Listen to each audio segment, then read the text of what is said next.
Olha aí, estamos de volta, galera! Essa é a hora do nosso bate-bola, jogo rápido. Vamos rever os principais itens do que nós falamos do reino protista e o reino monera. A aula de hoje é a aula 9.2. Na aula 9.2, meus queridos, eu preciso que vocês prestem muita atenção. Muita atenção mesmo. Pega aí o material que vocês receberam e, ficou dúvida? Já vai direto no assunto, faz aquele círculo que o tio vai fazer aquele bate-bola pra gente relembrar, porque daqui a pouco tem o quê, professor? Atividade. Isso mesmo. Meu diretor, bota na tela. Aula 9.2. Na aula 9.2 é a primeira, the first thing, que nós estamos vendo sobre os reinos dos seres vivos. Mas nessa primeira, o que foi que nós falamos, professor? Falamos de dois reinos. Reino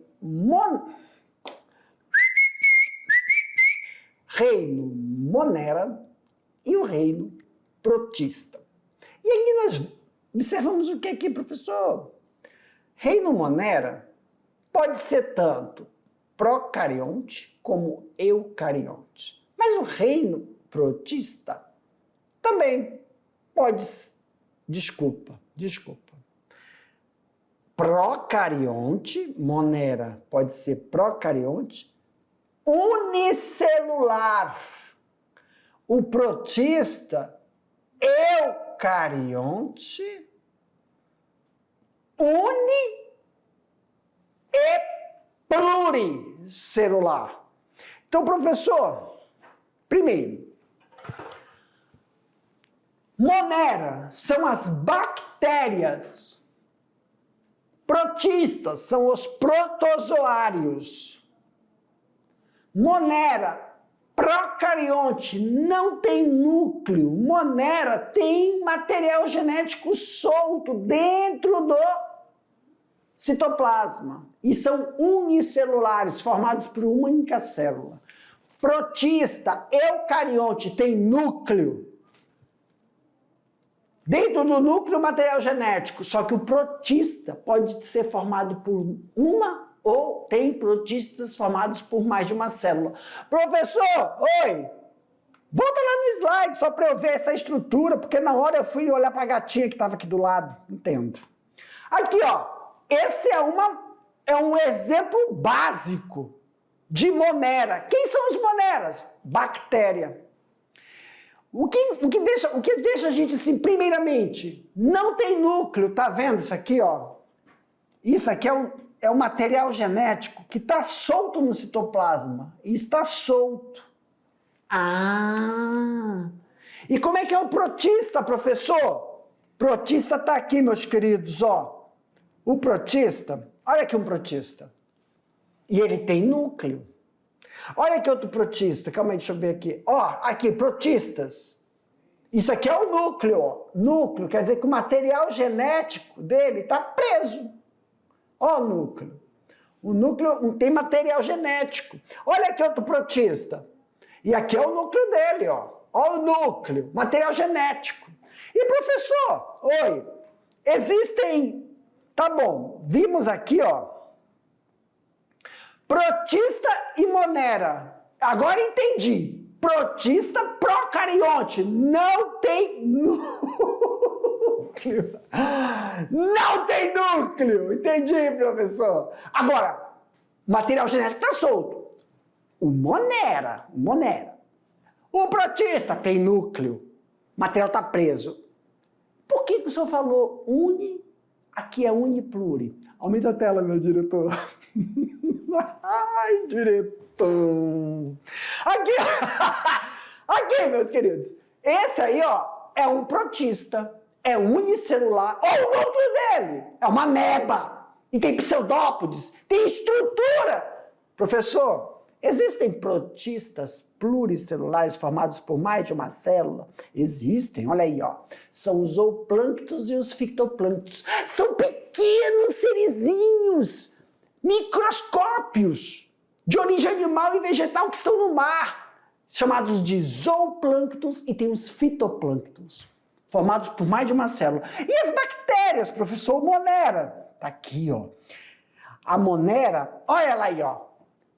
Ela pode ser coco, bacilo, vibrião, e também tem estrutura diferente. Pessoal, professor, mas aqui não é duas? Só que aqui é um indivíduo e aqui é outro. Eles podem estar agrupados. Tá bom? Então, são unicelulares. Entendi. E aqui?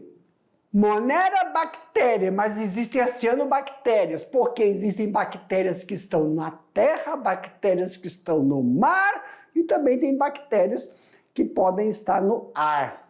Então elas estão em diferentes ambientes e são autótrofas, produzem seu próprio alimento. Protistas, protozoários, que são de animais, e também tem algas, vegetais, se reproduzem por bipartição e são, principal coisa, autótrofas.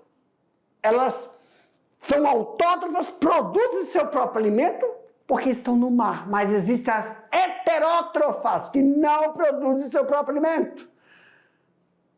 Tipo a ameba. Elas, quando a gente está com muita ameba no intestino, a gente fica fraco, porque elas estão sugando nossos nutrientes. Por isso que a gente tem que tomar remédio para amebíase. Para mim, meu diretor, meus queridos, com isso a gente finaliza nosso bate-bola, jogo rápido agora, olha aí, ó. Vocês vão ficar com as atividades. Respira, relaxa, a atividade não tá difícil. Daqui a pouco eu volto para a gente fazer aquela correção. Tchau.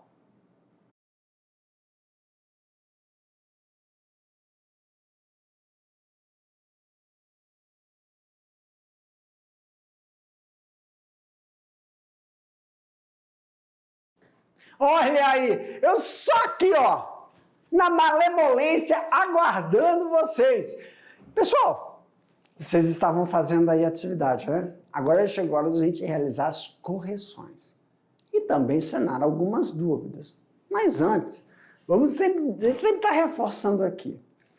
Como é que nós vamos fazer? Como é a dinâmica? Vamos pegar, vamos colocar a pergunta na tela, vamos ler e vamos colocar a resposta. Se a resposta for aberta, discursiva, não se preocupe, não precisa estar igual à nossa resposta. Mas ela tem que contemplar. Por isso que nós vamos, quando eu estiver lendo, eu vou sublinhar umas palavrinhas que a gente chama de palavras-chave, alguns conceitos que têm que ser contemplados na resposta. Algumas vezes, sometimes, o que acontece, professor? Um estudante, ele descreve o termo, ele descreve a palavra-chave, ele descreve o conceito e não coloca o conceito. Tá errado? Não. É só que a gente vai fazer uma sugestão. Coloca entre parênteses, ó, isso aqui que eu escrevi é isso, é esse conceito, essa palavra-chave. Você exercitando, você fazendo isso, você constrói uma familiaridade com esse conceito em relação ao que você descreveu. Então está correto, perfeito? Muitas vezes, em uma frase, ele responde,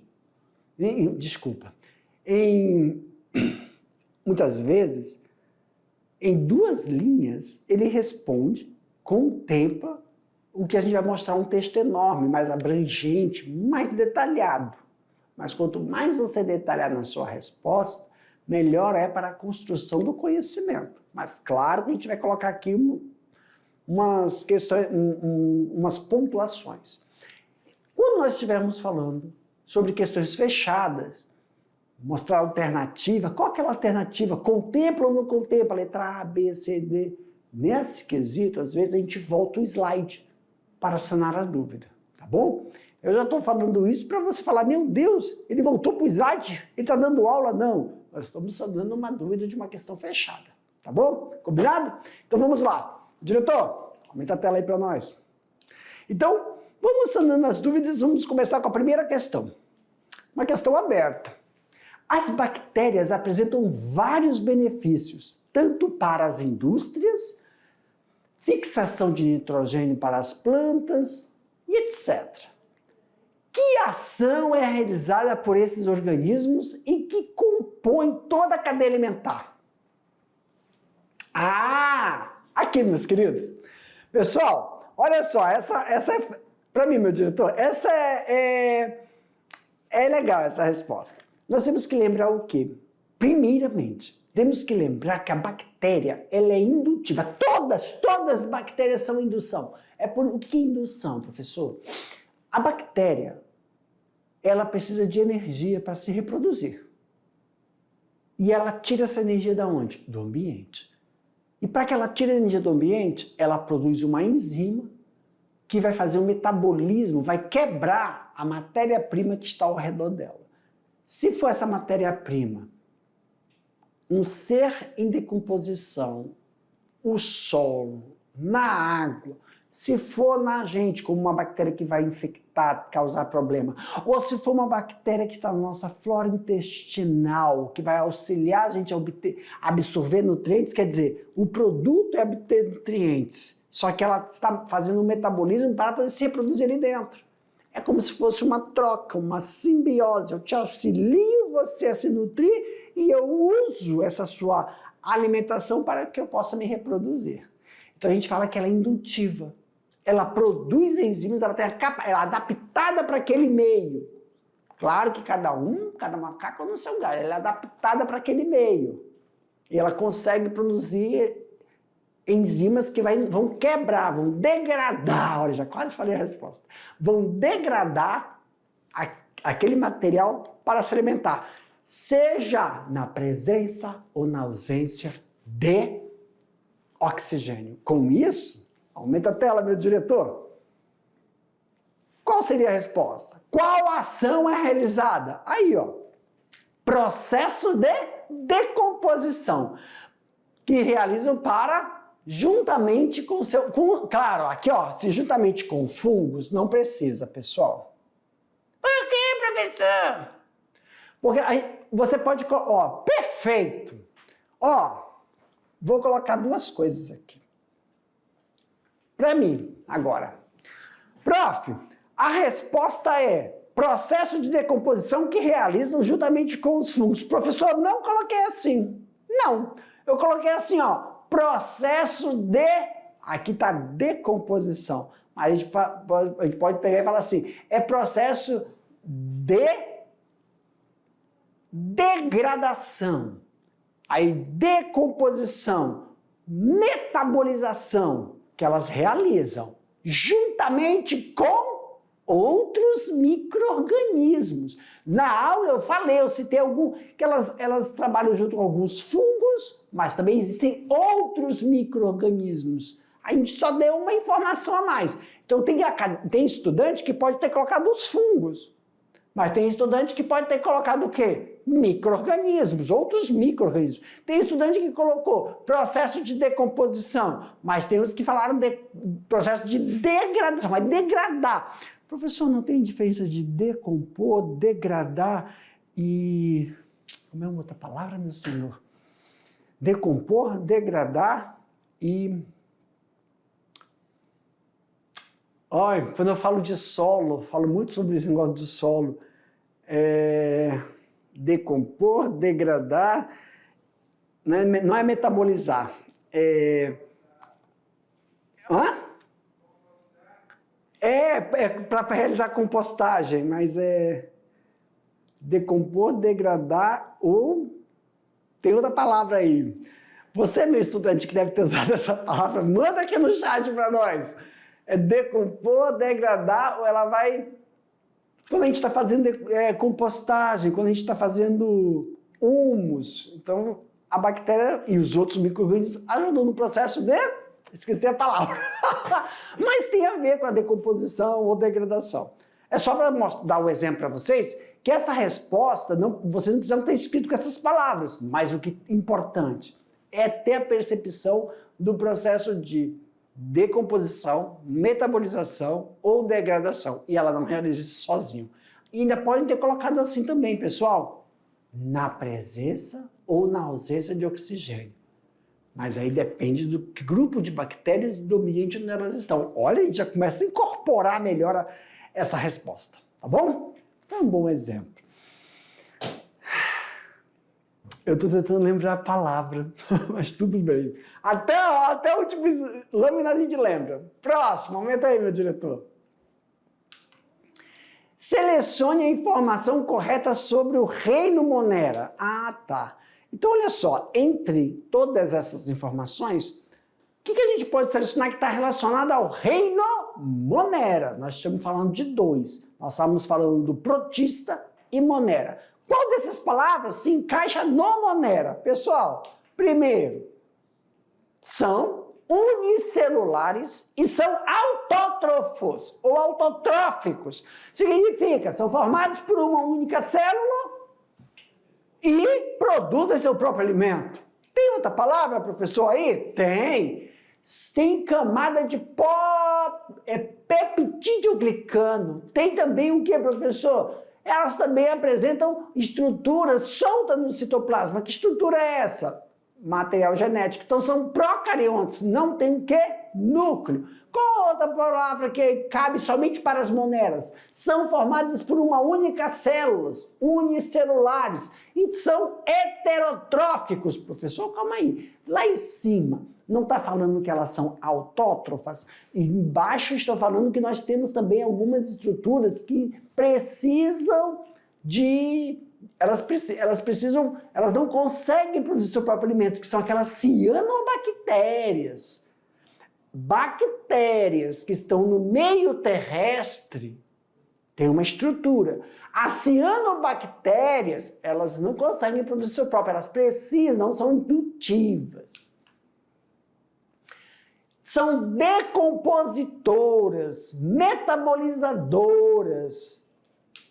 E a sua reprodução é assexuada, também conhecida como cisparidade. Professor, o que é mesmo assexuado? Sexuado é porque compartilham, trocam material genético. Assexuado, não compartilham, não trocam material genético.